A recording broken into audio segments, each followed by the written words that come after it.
우리 공동체는 오늘로 시편 묵상을 마무리하고 또 내일부터 고린도 후서를 묵상하게 됩니다. 오늘 함께 교독한 말씀은 지난주 목요일에 공동체 가운데 주셨던 말씀입니다. 그때 주신 은혜와 감동이 있어서 오늘 수요예배 때 이 말씀을 다시 나누게 됩니다. 하나님께서 오늘 말씀을 통해 우리 각자를 찾아오셔서 또 우리 심령을 새롭게 하시고 또 도전과 변화를 일으키시는 그런 은혜가 있기를 축복합니다. 함께 읽은 시편 26편 말씀은 표제어에도 나와 있듯이 다윗의 시입니다. 특별히 다윗의 탄원시로 분류가 됩니다. 지금 다윗은 자신을 부당하게 비방하는 그 대적들 때문에 억울한 상황에 놓이게 되었습니다. 그래서 하나님께 자신의 억울함을 호소하며 하나님의 공의로운 판결과 또 변호를 요청하는 시를 쓰게 된 것입니다. 이 시를 통해서 바울은 지금 자신이 하나님 앞에 어떤 자로 서 있는지를 고백하며 또 그렇게 할 수 있었던 이유를 소개합니다.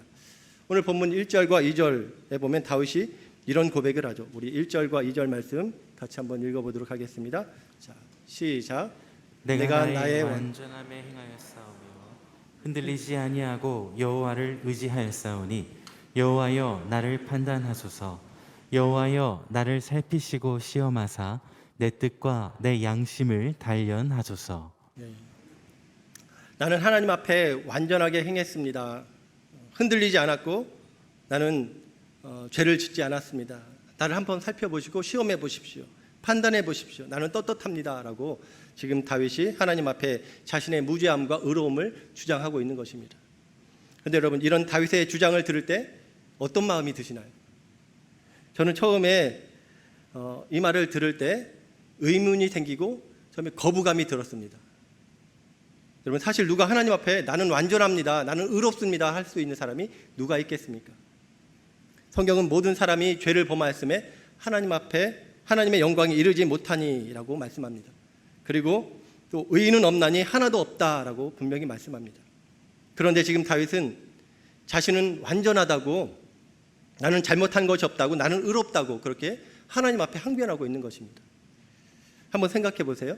어느 목자님이 주일에 이곳에 나와서 이제 회중을 대표해서 기도하시는데, 저는 말할 수 없는 죄인입니다. 지난 한 주도 죄 중에 살았습니다. 저의 죄를 용서해 주세요라고 기도하면은 그 기도에 우리가 공감이 되고 또 은혜가 됩니다. 그런데 그분이 갑자기 저는 하나님 바르게 살았습니다. 저는 한 번도 죄를 짓지 않았습니다. 저는 의롭게 살았습니다. 그렇게 기도한다면 저희들은 굉장히 당혹스러울 겁니다. 그리고 그분에 대해서 저분 뭐지? 그런 생각이 들면서 거부감이 들 것입니다. 제가 다윗에게 받았던 이 시편 26편을 읽으면서 받았던 첫 느낌이 바로 그런 느낌이었습니다. 그런데 시편 26편을 찬찬히 다시 읽고 또 묵상하면서 깨달았던 것은 지금 다윗이 자신이 얼마나 의로운 사람인지, 얼마나 대단한 사람인지 드러내는 그런 교만함에서 비롯된 말이 아니라는 것을 깨달았습니다. 이 고백은 사실 다윗 자신을 드러내는 것이 아니라 다윗되게 만드신 하나님의 위대하심을 지금 선포하고 하나님을 드러내고자 하는 것입니다. 즉 자신을 드러내는 것이 아니라 자신을 이렇게 의롭게 하시는 하나님을 드러내고 있는 것입니다. 이 모든 것이 바로 하나님께서 이루셨다라고 고백하고 있는 것이죠. 그 말씀이 오늘 1절과 또 7절 말씀을 통해서 우리가 확인하게 되는데요. 1절 말씀에 보면 내가 완전함에 행하여 싸우며 흔들리지 아니하고 여호와를 의지하여 싸우며, 여기서 강조되고 있는 것이 내가 여호와를 의지했었다 그 말입니다. 자신이 하나님 앞에 완전함으로 행할 수 있었던 것은 여호와를 의지하고 행했기 때문이다 라고 고백하는 것이죠. 그리고 7절 말씀에 보면 감사의 소리를 들려주고 주의 기이한 모든 일을 말하리이다. 지금 다윗이 찬양하고 또 고백하고 있는 것은 자신의 의로움을 찬양하고 고백하는 것이 아니라 바로 주님의 기이한 일, 이런 죄인 중에 괴수인 자신을 은혜로 의롭게 만드시는 하나님의 그 기이한 일을 찬양하고 고백하고 있는 것입니다. 하나님께서 사실 연약한 우리에게 은혜를 주시며 완전한 자로 세우시는 것입니다. 우리가 완전한 것이 아니라 완전하신 그 주님께서 주님의 은혜로 말미암아 우리가 의인으로 칭함받게 되었고 또 그 의로운 삶을 추구하며 살아갈 수 있게 되었다는 것입니다. 우리가 온전하고 우리를 온전하게 하시고 또 완전하게 하시는 그 예수님께 붙어 있을 때 우리는 예수님의 은혜로 오늘 이 다윗과 같은 그런 고백을 할 수 있는 자가 되는 줄 믿습니다. 그런데 오늘 본문을 보면 1절에 내가 나의 완전함으로 행하여 싸우며 라고 그렇게 고백을 하는데 동일한 고백이 또 한 번 더 나옵니다. 어디에 나오나요? 오늘 본문 11절에 나옵니다. 11절 같이 한번 읽어볼까요? 자, 시작. 나는 나의 완전함에 행하오리니 나를 속량하시고 내게 은혜를 베푸소서. 예. 나는 나의 완전함에 행하오리니. 아까 1절은 어땠나요? 1절은 내가 나의 완전함에 행하여 싸우며 과거형입니다. 과거형인데 11절은 무엇인가요? 미래형이죠. 행하오리니 미래형입니다. 마치 이 두 구절이 26편을 봉합하는 구조로 26편이 지금 쓰여 있는 것입니다. 과거에도 온전함에 행하였는데 앞으로도 그렇게 행하기를 소망하며 다짐하고 있는 다윗의 모습을 우리에게 보여주는 것입니다. 이런 의롭고 완전한 삶에 대한 고백과 소원함이 우리에게도 있기를 주의 이름으로 축원합니다. 자, 그렇다면 어떻게 하면 계속해서 우리가 이런 고백을 하며 하나님 앞에 온전하고 또 완전한 삶을 살 수 있을까요? 오늘 답을 본문의 다윗의 고백을 통해서 같이 살펴보기 원합니다. 하나님 앞에 온전하고 완전한 삶을 살기 위해 우리가 어떻게 해야 될까요? 첫 번째는 바로 악을 멀리하고 진리와 동행하는 삶을 살아야 된다는 것입니다. 악을 멀리하고 진리와 동행하는 삶을 살아야 된다. 사실 사람은 누구와 동행하느냐에 따라서 그의 삶의 방향과 내용이 또 달라지게 됩니다. 함께하는 사람의 영향을 우리는 받을 수밖에 없는 것이죠. 그래서 멀리 해야 할 사람을 멀리하고 가까이 해야 될 사람을 가까이 하는 것이 삶의 지혜인 것입니다. 본문 4, 5절에 보면은 다윗이 자신의 삶에서 멀리한 사람들의 명단이 나옵니다. 4, 5절 말씀 한번 보도록 하겠습니다. 자, 같이 읽어볼까요? 시작. 허망한 사람과 같이 앉지 아니하였사오니 간사한 자와 동행하지도 아니하리이다. 내가 행악자의 집회를 미워하오니 악한 자와 같이 앉지 아니하리라. 네. 지금 다윗이 멀리한 사람들의 명단이 나오죠. 허망한 사람들, 간사한 자, 행악한 자, 악한 자, 이런 자들과 자신은 함께하지 않았다라고 고백하고 있는 것입니다. 그럼 다윗은 누구와 함께했고 무엇과 가까이 했었을까요? 앞에 말씀 3절에 다윗이 가까이 한 것들이 나오는데요. 3절 같이 읽겠습니다. 자, 시작. 내 목전에 있나이다. 내가 주의 진리 중에 행하여. 주의 인자하심을 그가 가까이 했습니다. 그리고 주의 진리 중에 행했다고 합니다. 여기서 주의 진리 중에 행했다는 말은 사실 4절에 간사한 자와 동행하지 않았다는 것과 대조되는 말이죠. 주의 진리 중에 행했다. 그것은 결국 주의 진리와 동행했다는 말과 같은 것입니다. 이처럼 다윗은 악인과 동행하지 않고 진리와 동행하는 삶을 살았습니다. 그것이 그를 온전한 삶으로 이끌었던 것이죠. 여러분, 이 구절을 읽을 때 떠오르는 시편이 생각나지 않으셨습니까? 저는 이 구절을 읽을 때 시편 1편 말씀이 생각이 났습니다. 시편 1편. 복 있는 사람은 악인의 꾀를 따르지 아니하며 죄인의 길에 서지 아니하고 오만한 자의 자리에 앉지 아니하니. 이것이 어디와 연결되나요? 오늘 본문에서 4, 5절과 연결이 되죠. 허망한 사람과 같이 앉지 아니하였사오며 간사한 자와 동행하지 않고 또 악한 자와 같이 앉지 아니하리니. 그 말씀과 연결이 되잖아요. 그리고 시편 1편의 2절 말씀. 오직 여호와의 율법을 즐거워하여 그 율법을 주야로 묵상하는도다. 이 말씀은 오늘 본문의 3절과 연결이 되잖아요. 내가 주의 인자하심에 내 목전에 있사오니 내가 주의 진리 중에 행하며. 이처럼 복 있는 사람은 한마디로 멀리할 것을 멀리하고 가까이 할 것을 가까이 하는 사람입니다. 악을 멀리하고 진리를 가까이 하는 사람이죠. 악과 동행하지 않고 진리와 동행하는 사람이에요. 그런 사람이 하나님 앞에 온전한 자 또 완전한 자로 살 수가 있는 것입니다. 그런데 여기서 진리와 동행한다는 말의 의미와 뜻은 무엇일까요? 진리와 동행한다. 두 가지로 생각할 수 있을 것 같습니다. 진리와 동행한다는 것 첫 번째로 진리이신 하나님의 말씀과 동행하는 삶을 산다는 것입니다. 진리는 여러분 변하지 않는 것이죠. 어제나 오늘이나 영원토록 동일한 것이 바로 진리입니다. 그것이 무엇이 있나요? 하나님의 말씀밖에 없는 것이죠. 모든 것은 변합니다. 시대가 바뀌고 또 새로운 이론이 나오면 전에 있던 것들은 다 바뀝니다. 그러나 하나님의 말씀은 영원하죠. 하나님의 말씀은 어제나 오늘이나 영원토록 동일합니다. 그래서 그 말씀을 가까이 하며 말씀과 동행하는 것이 바로 진리와 동행하는 것이 되는 것입니다. 그래서 시편 1편에서 고백된 그 복 있는 사람, 그 복 있는 사람이 가까이 한 것도 바로 여호와의 말씀이었던 것이죠. 이처럼 악을 멀리하며 하나님의 말씀을 가까이 하는 자가 하나님의 완전함에 이룰 수 있다는 것입니다. 또 진리와 동행한다는 것은 바로 진리이신 예수님과 동행하는 삶을 사는 것을 말하는 것이죠. 예수님께서 자신을 가리켜 내가 곧 길이요 진리요 생명이니 나로 말미암지 않고는 아버지께로 올 자가 없다라고 분명히 말씀하셨죠. 그러니까 길과 진리와 생명 대신 특별히 진리이신 그 예수님과 동행하는 삶이 바로 진리와 동행하는 삶이 되는 것입니다. 진리이신 예수님의 그 손을 꼭 붙잡고 그 주님과 매일 같이 걷고 같이 일하는 삶이 바로 진리와 동행하는 삶이 되는 것이죠. 그렇다면 어떻게 우리가 그 진리와 동행하는 삶을 살아갈 수 있을까요? 구체적인 적용 방법 제가 3가지만 오늘 같이 나누길 원하는데요. 첫 번째는 바로 진리와 동행할 수 있는 방법 중에 하나는 바로 우리가 매일 경건의 시간을 갖는 것입니다. 큐티 하는 것이죠. 큐티. 여러분 우리 교회는 큐티 하는 교회입니다. 매일 공동체가 생명의 삶 그 큐티 책을 가지고 거기 나와 있는 본문을 갖고 매일 말씀을 묵상하며 하나님과 교제하고 하나님의 인도하심을 받는 그런 공동체입니다. 그래서 매일 새벽 설교도 그 날 큐티 본문을 갖고 전하죠. 수요일 또 금요 예배도 그동안 묵상했던 말씀 가운데 설교자가 하나님께서 감동으로 주셔서 전하는 그 말씀을 같이 나누고 있습니다.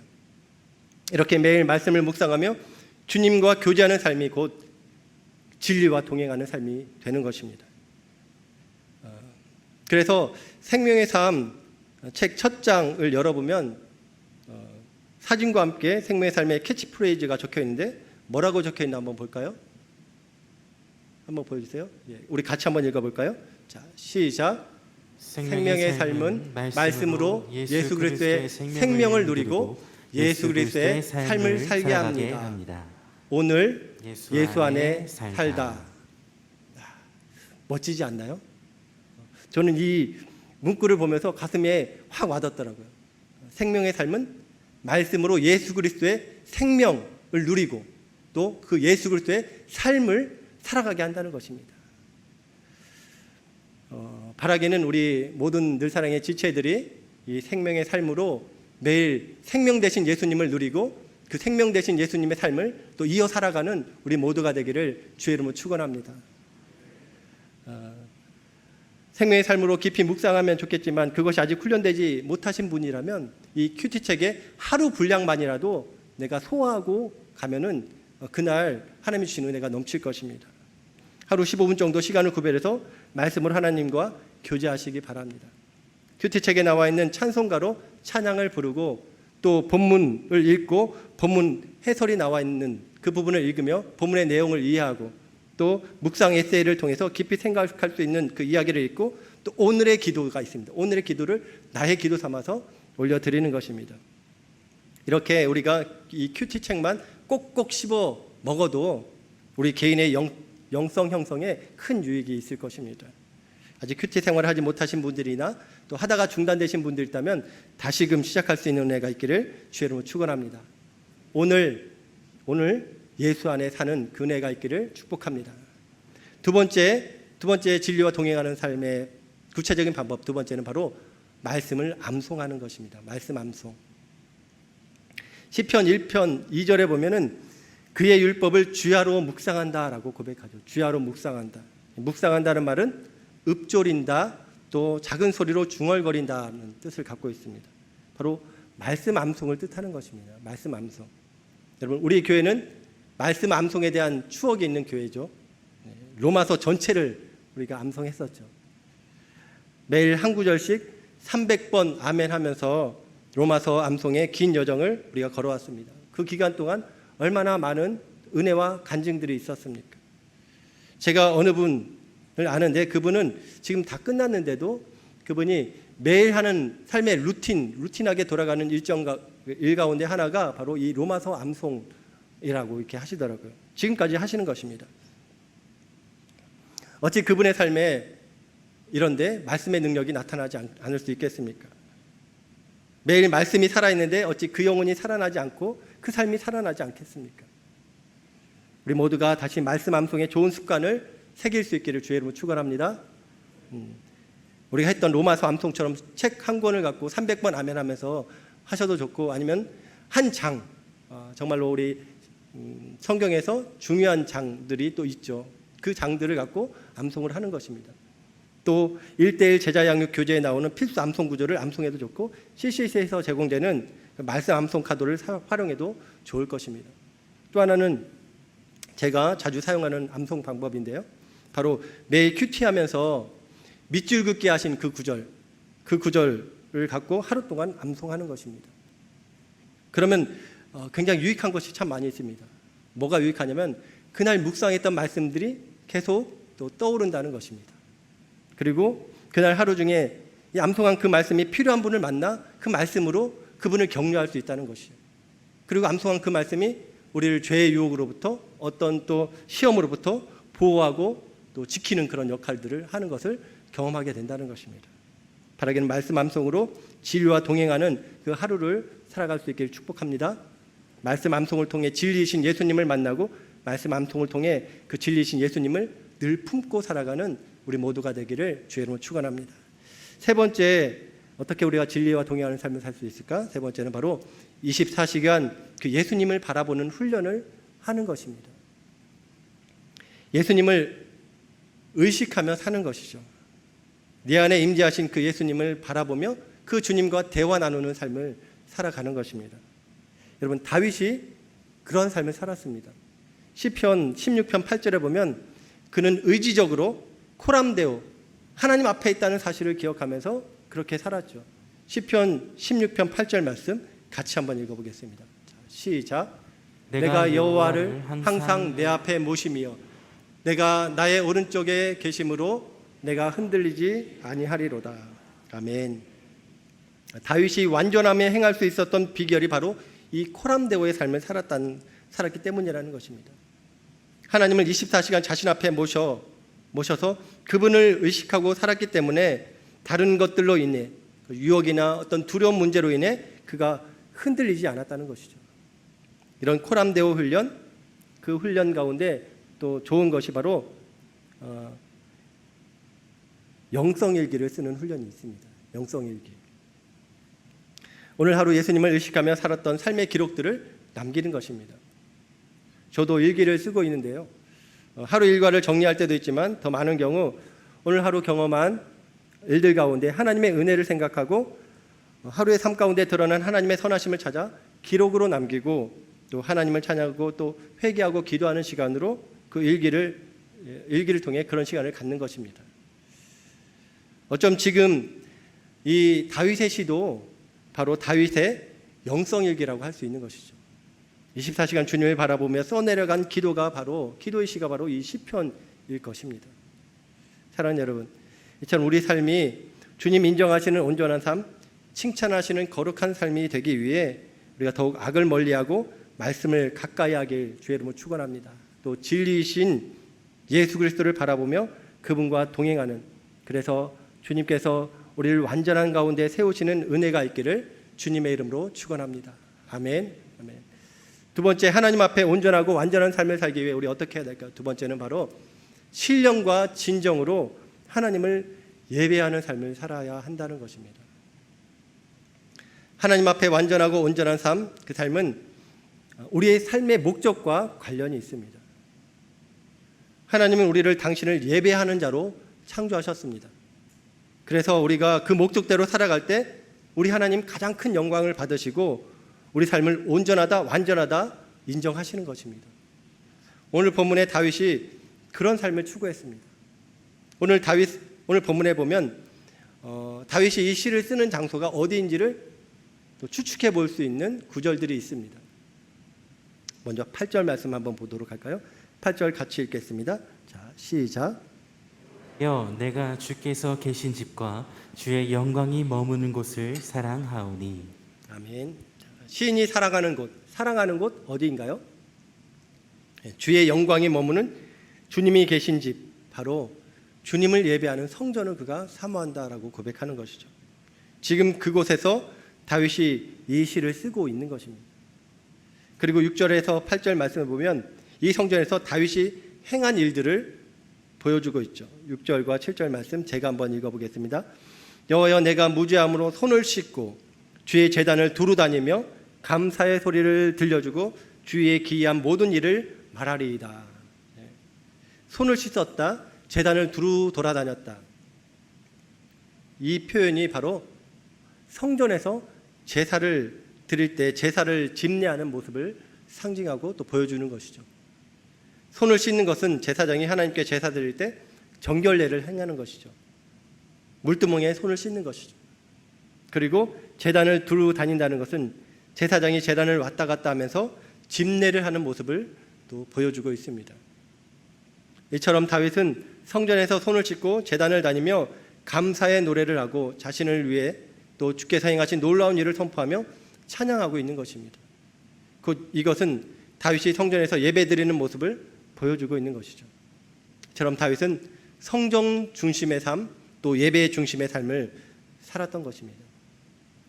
다윗이 하나님 앞에 온전함을 행할 수 있었던 비결이 바로 그래서 여기에 있었다는 것이죠. 그에게는 하나님께서 특별히 거룩하게 임재하시는 장소인 성전에 대한 사모함이 있었습니다. 하나님을 예배하고 찬양하는 그 자리를 사모했어요. 그래서 누가 그에게 너의 소원이 무엇이냐 한 가지만 얘기해봐라 하면 그는 주저함 없이 이렇게 이야기하겠다라고 고백하죠. 시편 27편 4절 말씀 같이 한번 읽어볼까요? 자, 시작. 내가 여호와께 바라는 한 가지 일 그것을 구하리니 곧 내가 내 평생에 여호와의 집에 살면서 여호와의 아름다움을 바라보며 그의 성전에서 사모하는 그것이라. 아멘. 자신이 평생의 소원은 바로 이 여호와의 집에 거하면서 여호와의 아름다움을 묵도하며 여호와를 예배하는 것이라고 고백하는 것입니다. 그것에 자신의 모든 즐거움이, 모든 기쁨이 있다는 것이죠. 웨스터민스터 소요리 문답에 보면 사람의 제일 되는 목적이 무엇인가라는 질문이 있죠. 그 답 모두 다 알고 계시죠. 사람의 제일 되는 목적이 무엇인가요? 바로 하나님을 영원롭게 하고 하나님을 영원토록 즐거워하는 것. 그것이 바로 사람의 제일 되는 목적입니다. 하나님을 영원롭게 하는 것, 그분을 영원토록 즐거워하는 것. 이것이 바로 예배인 것이죠. 예배는 바로 하나님이 우리를 지으신 목적입니다. 그 목적답게 하나님을 예배하는 삶이 바로 하나님 앞에 온전하고 완전한 삶인 줄 믿습니다. 사랑하는 여러분, 우리의 참된 기쁨과 즐거움은 다른 데 있는 것이 아닙니다. 내가 회사에서 진급하고 또 내 자녀가 좋은 대학에 진학하고 새 차를 뽑고 아파트 청약에 당첨되고, 물론 그것이 우리에게 기쁨을 줍니다. 그 모든 것을 하나님의 복으로 알고 우리는 또 감사함으로 받습니다. 그런데 그것을 나의 유일한 기쁨과 즐거움으로 삼으려 해서는 안 되는 것이죠. 왜냐하면 그런 즐거움들은 일시적인 것이기 때문입니다. 잠깐 있다가 곧 사라지는 것들이죠. 아무리 채우고 채워도 여전히 목마른 것들입니다. 오직 내 인생에 영원히 목마르지 않는 기쁨과 즐거움은 나를 지으신 분을 영원롭게 하는 것인 줄 믿습니다. 내 입술의 고백을 통해 또 나의 삶을 통해 하나님이 영광 받으시는 것, 그것이 나의 영원한 기쁨이고 즐거움인 것, 이것이 바로 신령과 진정으로 예배하는 예배자의 삶인 줄 믿습니다. 바라기는 우리 내산의 모든 지체들이 하나님께서 기뻐하시는 진정한 예배자가 되기를 주의 이름으로 축원합니다. 우리 인생 이리저리 둘러봐도 제일 좋은 것이 바로 주님과 함께 있는 것입니다. 주님을 예배하는 것입니다라고 고백하고 주를 기뻐하는 우리 모두가 되기를 주의 이름으로 축원합니다. 그러기 위해 무엇보다도 우리가 또 공동체로 함께 드리는 이 예배에 대한 이 예배에서 승리해야 될 줄 믿습니다. 어떻게 승리하는 예배자가 될 수 있을까요? 먼저는 승리하는 예배는 이 예배의 자리에 대한 사모함이 있어야 되는 것입니다. 우리가 예배에 대한 사모함을 어떻게 표현할 수 있을까요? 여러 가지가 있겠지만 가장 중요한 것은 준비된 마음과 태도로 예배 자리에 나오는 것입니다. 그것이 예배를 사모하는 자의 모습이죠. 예배 시간 10분 전에 나와서 드릴 예배와 또 주실 말씀을 기대하며 기도로 준비하는 것입니다. 그것이 예배를 사모하는 자의 모습이죠. 어떤 분들은 습관적으로 예배 시간에 지각하시는 분들이 계십니다. 지각도 보면 습관이 되는 것이죠. 그 습관을 끊어버릴 수 있기를 바랍니다. 조금 일찍 서두르셔서 늦지 않게 예배의 자리에 나오셔서 그 예배에 대한 사모함을 하나님 앞에 표현하실 수 있기를 바랍니다. 그리고 승리하는 예배는 그 예배 가운데 온전히 하나님께만 집중하는 예배입니다. 우리는 공동체로 모여 드리지만 예배를 드리지만 본질적으로는 각자가 지금 하나님 앞에 1대1로 서서 예배를 드리는 것입니다. 그래서 우리는 우리의 예배를 받으시기 위해 이 자리에 임재하시는 하나님, 성부 하나님, 성자 예수님, 성령 하나님께 온전히 집중해야 되는 것입니다. 예배를 마치고 무엇 할까? 또 다른 여러 고민들이 우리 마음을 빼앗기지 않도록 늘 성령으로 우리 마음을 지켜주시기를 기도하며 온전히 주를 바라보며 예배해야 될 줄 믿습니다. 그 예배를 하나님께서 기쁘게 받으시고 성령으로 우리 가운데 충만히 임재하실 줄 믿습니다. 그리고 승리하는 예배는 이 성전에서 예배뿐만 아니라 삶의 자리에서 완성이 되는 것이죠. 우리 예배가 회중과 함께 하는 그 자리에서만 그쳐서는 안 되는 것입니다. 더 중요한 것은 삶의 자리에서의 예배도 신령과 진정으로 드려져야 된다는 것이죠. 우리 자신들이 성령을 모신 성전이기에 날마다 거하는 자리에서 우리는 손을 씻음으로 우리 삶을 정결하게 하고 또 하나님께 감사하며 주의 기이한 일을 이웃에게 증거하며 하나님을 높이는 진정한 삶의 예배자가 되어야 될 줄 믿습니다. 그럴 때 우리 삶이 하나님 앞에 온전한 삶이 될 것입니다. 이제 말씀을 마칩니다. 오늘 말씀 1절과 11절 말씀에 보면 내가 나의 완전함에 행하여 싸우며 11절에 나는 나의 완전함에 행하오리니 이 다윗의 고백이 우리의 고백되길 주의 이름으로 축원합니다. 하나님께서 은혜를 주셔서 우리를 의인 삼아 주셨는데 이제 우리가 해야 할 일은 그 의인의 삶을 또 살아가는 것입니다. 부족하지만 연약하지만 또 넘어지겠지만 다시 일어나 하나님의 은혜를 구하며 주님의 완전함을 닮아가는 삶을 살아야 될 줄 믿습니다.